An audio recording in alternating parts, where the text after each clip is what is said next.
Hello, welcome to the result of the contest. Same shirt. 12 days later, I'm wearing the same shirt. Anyhow, what I did was, first of all, thank you for everyone uh, that wanted to participate in the contest. I have a lot more response than I expected.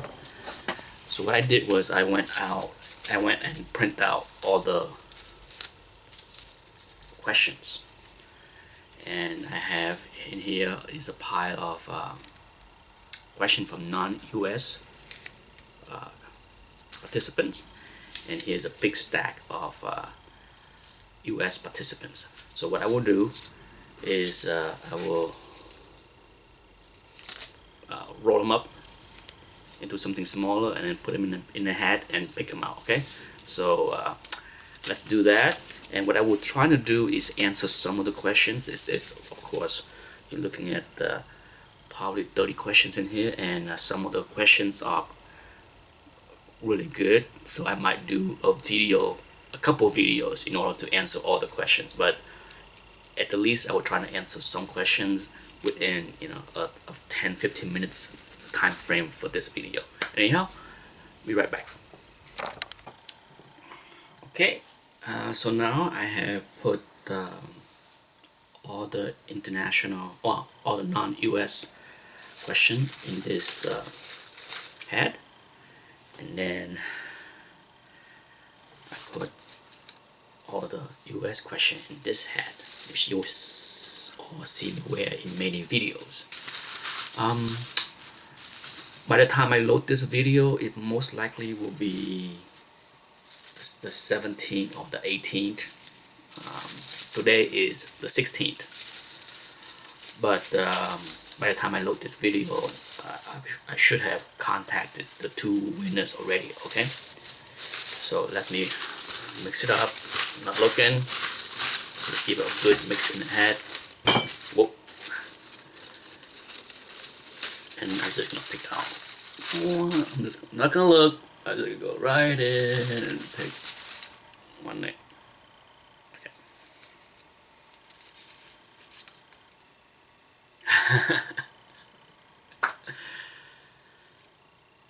Matt Allegretti.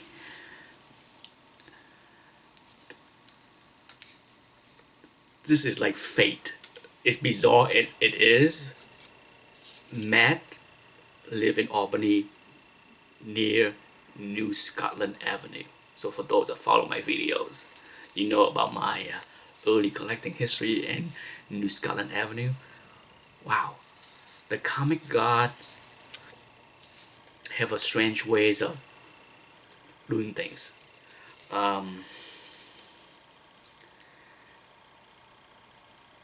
it's incredible. I will answer his question later. Okay, let's go with the non-US winners.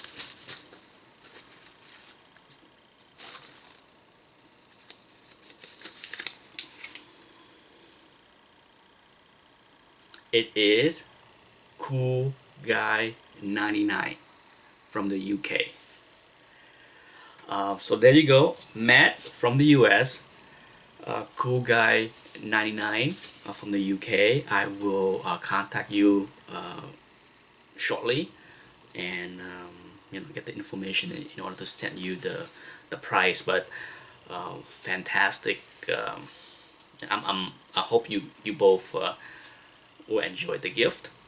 But let's see if I can answer some questions. There are just so many questions. I think the best way for me to do is just go down the list and try to answer some of them now, and then see if I can pick out some of the more difficult one that require more lengthy answers that require different videos. But let's go right to it. I gotta find all my questions. Let's see, here we go.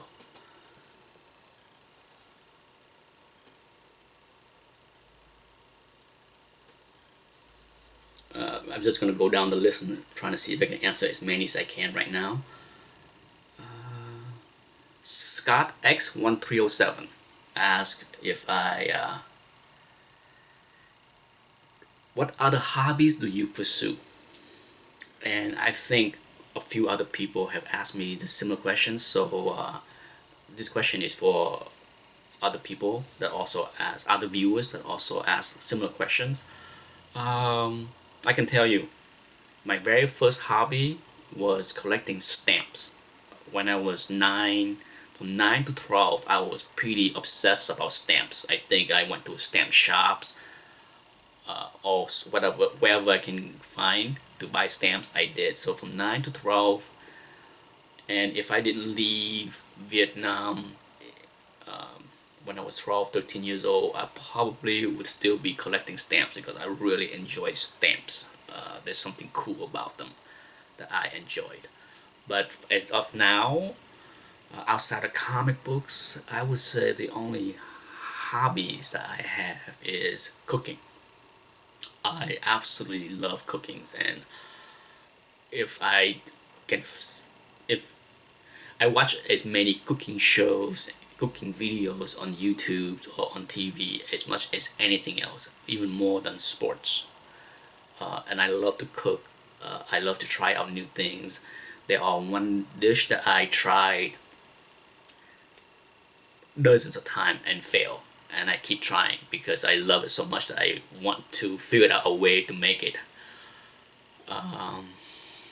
But that really is my only other hobbies.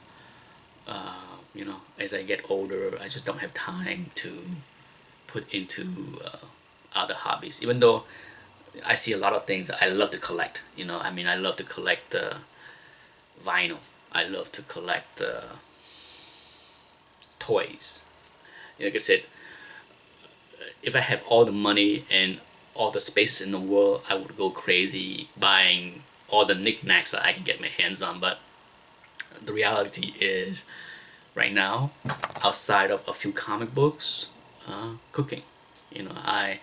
I'm never shy away from watching cooking videos or cooking shows and test out new foods and stuff like that. But that's it.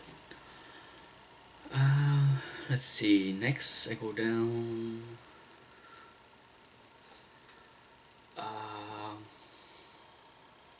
Robert Gooding.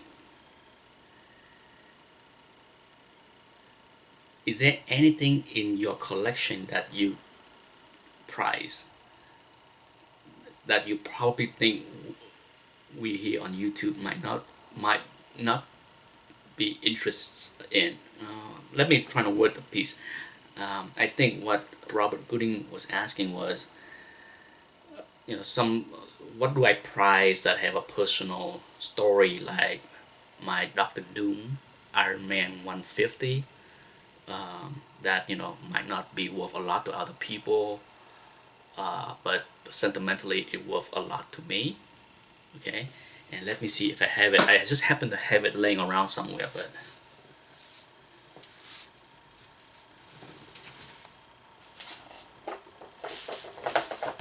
this mess. Let me see if I can locate it. I was going through my box of comic books, stuff that I might sell and the stuff I don't need anymore, and I run across this book, and I'm definitely going to keep it because it's here you go, Ghost Rider. Ghost Rider 72. Okay, it's nothing special, but to me it means a lot in a not so well. Let me tell you a short story about it. Okay, when I start to get into collecting in when I was living in New Scotland Avenue, there was a drugstore maybe 2 blocks away from me. I can't remember the name of the drugstore, and I'm pretty sure it's gone now. It's a drugstore. I would say it's kind of weird, you know. Back in those days, convenience stores are kind of half-breed. It was a drugstore slash card store, and it had magazine and all that, you know. But it's on the way to school, and I walked by it. I went in there quite a few times to browse at the comic books they have on the rack, and I'm the kind of person that, like I said, I think of myself as a good person, an honest person. But if there was one thing that I stole in my younger days as a young teenager, was this book. It's the only, okay, it's the only comic book that I shoplifted. Yes, shame on me. But back then, the poor kid in me wanted this so badly, that I decided to take it off the rack and walk out of the store. It was a crazy impulse moment, terrifying for the young kid in me, but to this day, when I look at this book, I remember that moment. And you know, it's like I said, it's nothing special for sure. It's, if not the first time I saw Ghost Rider, and I thought he looked so cool, but it reminded me of the tough time that I had when I first came to America, and how much comic book meant to me, and the extent that I thought I need to do to get the book. But so, Robert, this is it. If there is a book that is worthless to many people, but mean a lot to me sentimentally, it's this one right here. Not proud to be shoplifting, but that's what this book is all about. Okay. Next, I move down to WMACIAS 8466. He asks, what nationality am I? How big my comic collect? What? How big comic collecting is where I came from. I'm Vietnamese, and I wouldn't say that comic collecting is big where I came from in Vietnam. You know, if you watch one of my very early video about why comic books are so addictive,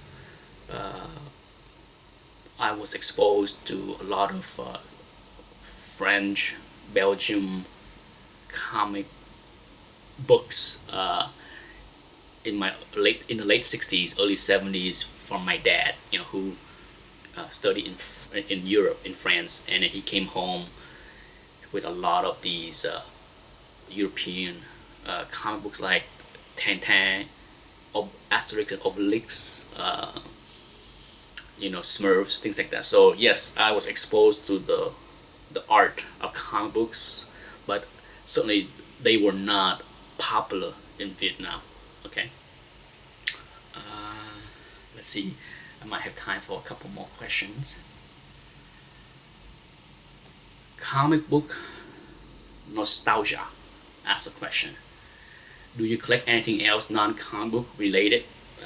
I answered that question of Scott. Similar question. And you ever aspire to work for CGC one day? The truth is, I did interview to work for CGC a couple years back.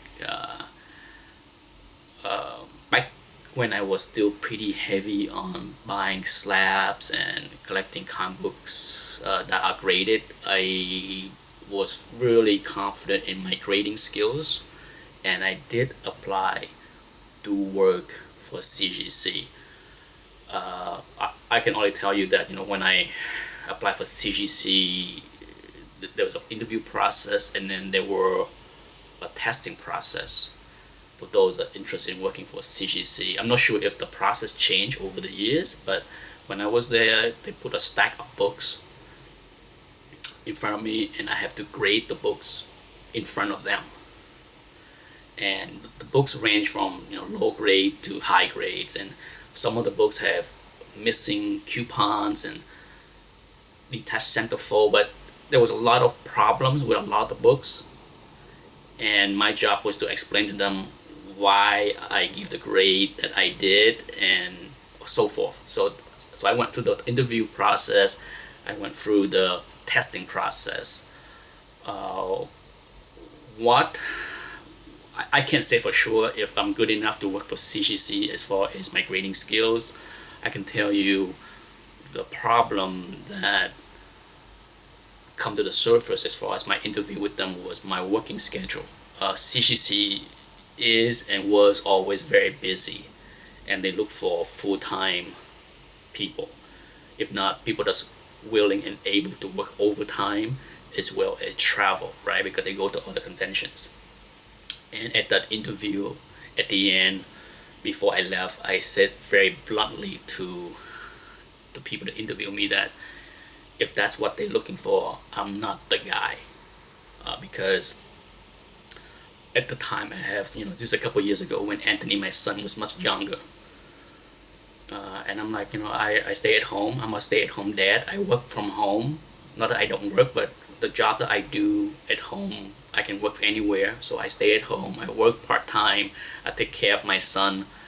And I just cannot work overtime. I cannot work past 3 o'clock. I cannot travel every weekend. There's a lot of things I cannot do. So I think that is more of a reason that I did not get the job with CGC.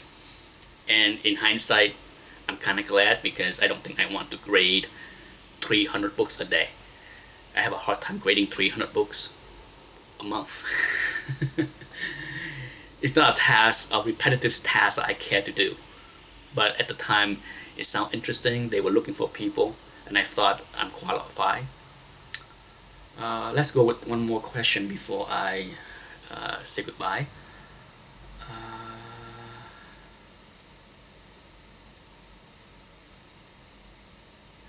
Silent Echo asked me, what was the first ever mini-series you read and which was the best you read? Okay, what's my favorite mini-series? The very first mini-series I read was, of course, the Wolverine mini-series. Being a Wolverine and X-Men fan, when that series came out, I was really into it and buying it. I didn't appreciate Frank Miller arts yet, but that was my first. But if I had to pick my favorite short miniseries, I would have to say Frank Miller, Dark Knight. It's fantastic. I love it. Anyhow, I will end this video and make more videos to answer the rest of the question another time. Anyhow, thank you for participating in the contest. And before I go, of 6 months ago, I made I loaded a video of a bunch of comic books that I want to get rid of, I want to sell, and it took me this long to put the list together. I have graded them and priced them. I haven't listed them on eBay yet, but for those that are interested in taking a look at the list, just contact me and I will shoot you the list with the price. I have scanned all the books, so if you're interested in any of them, just let me know. Other than that, thanks for playing in the contest. Until next time, bye.